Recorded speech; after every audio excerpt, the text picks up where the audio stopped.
getting to do that number 8 times a week makes me a much friendlier New Yorker, because I get all my rage out on stage.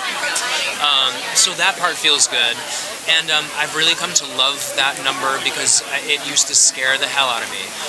Because off-Broadway, I would do it and I would blow out all my gas on that number, and then I'd have the rest of the show to do. So I've learned to love that number because it was the most challenging, and I figured out how to incorporate it into the rest of the show.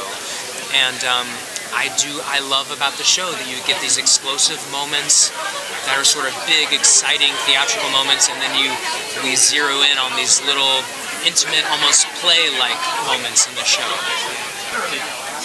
Did you do a lot of off-the-book research about who Elmer 130 really was, or did you just take everything from Inmar's version of Elmer?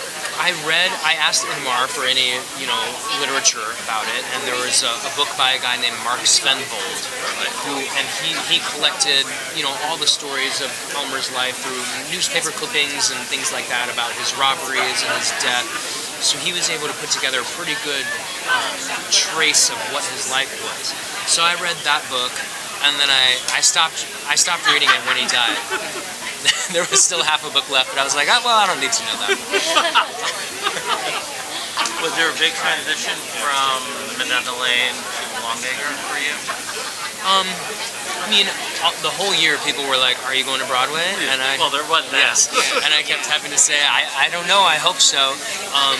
But, we purposefully tried to keep because the show did so well off-Broadway, we purposefully tried to keep the intimate nature, but with some tasteful flourish.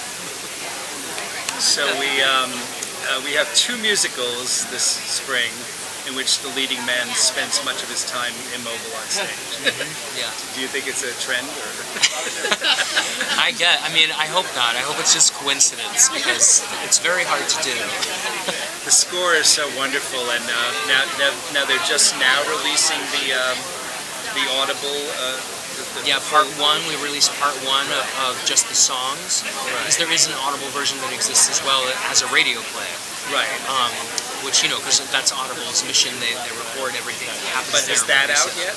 That's not out yet. That's not out yet. So we've released part 1 of the album, part 2 coming soon, with all of your favorite bangers, and yeah.